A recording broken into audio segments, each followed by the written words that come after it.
note that only official university cameras or recording devices are permitted in the dance theater. Second, we ask that you silence all telephones, pagers, or alarm devices during the performance. Finally, we'd like to point out the various exits from the theater, in addition to the main doors on your left. There are marked emergency exits at floor level immediately behind your seating area, both to your right and to your left.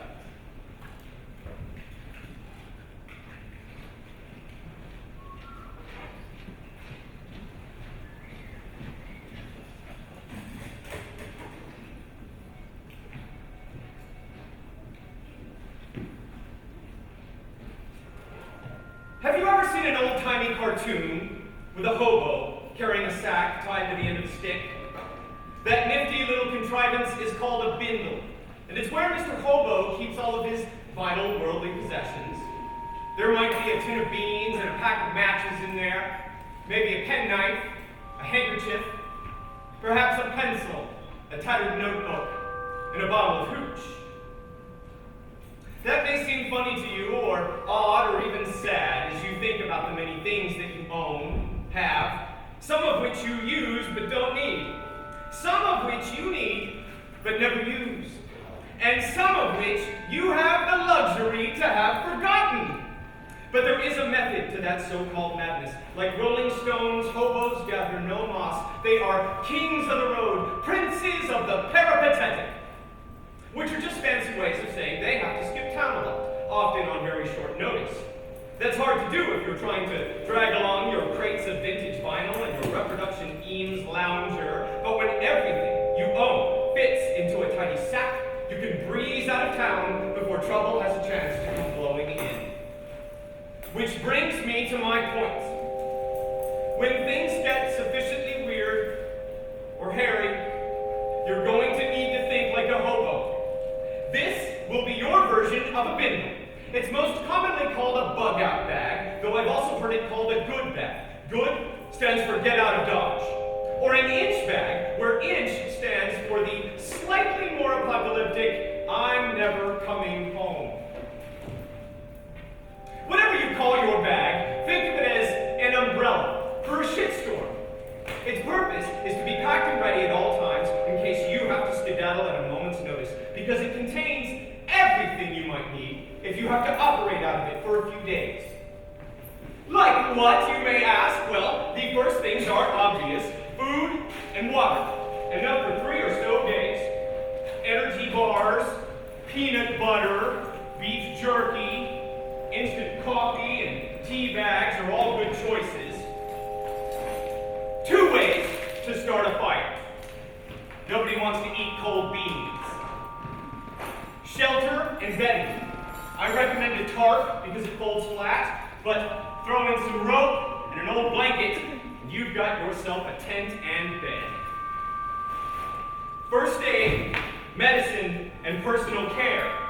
If you can't bathe, you can at least use wet wipes. If you get stress headaches, you'll want that Advil.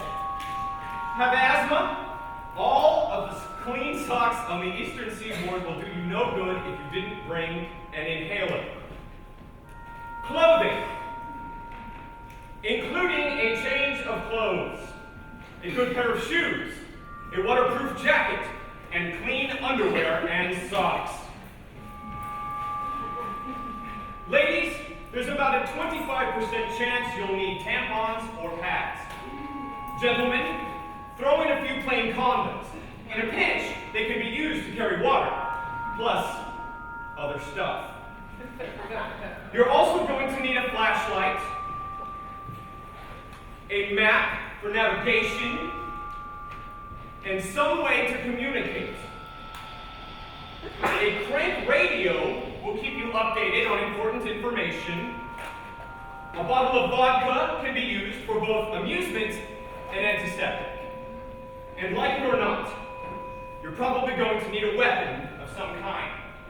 A fixed blade knife can be used for both cutting and cutting. A firearm is more cumbersome, but more persuasive. That's a personal choice, but one that must be made. Thank me later. Keep this bag in the trunk of your car, or in your cubicle at work, or in the coat closet by the front door. When all hell breaks loose, it could be your Vatican passport.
Optimism bias is the flawed perception that you you are at less risk of experiencing a given negative event than the average person.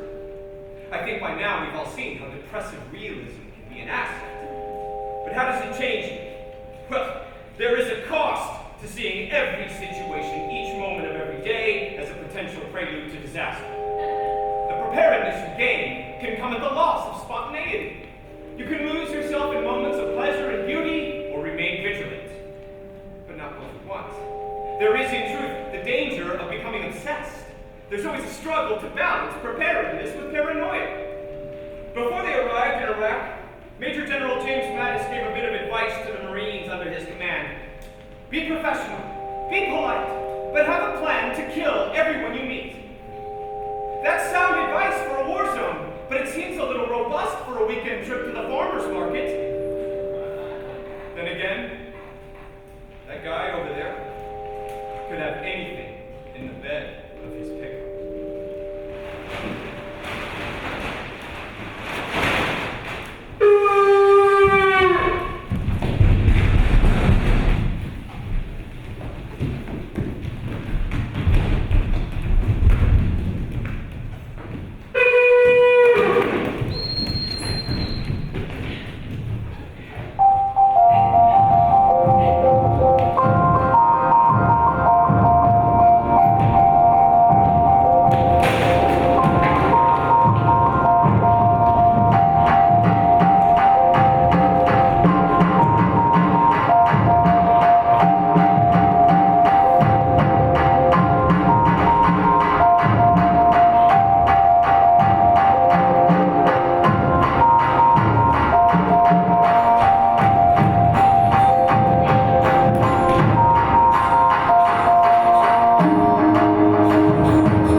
hand when a 9.0 magnitude earthquake strikes, heavily damaging buildings and infrastructure.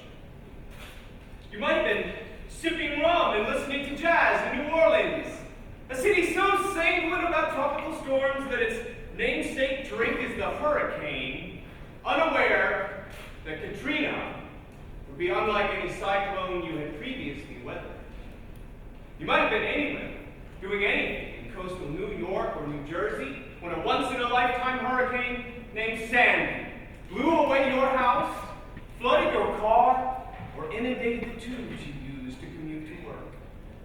They feel like parts of the recent past now, but these emergencies, these disasters, were once a part of the unknown and unknowable futures of those who suffered through them.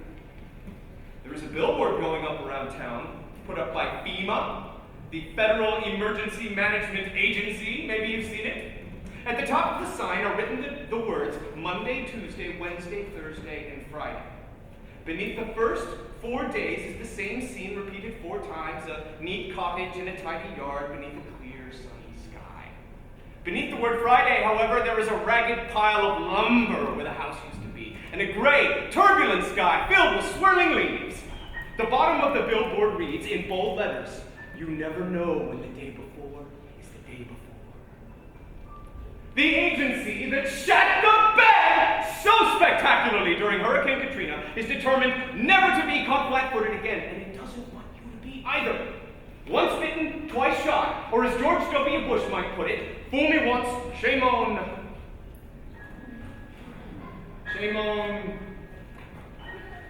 you. Fool me. You can't get fooled again. If that's not a call to action, I don't know what is.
Joy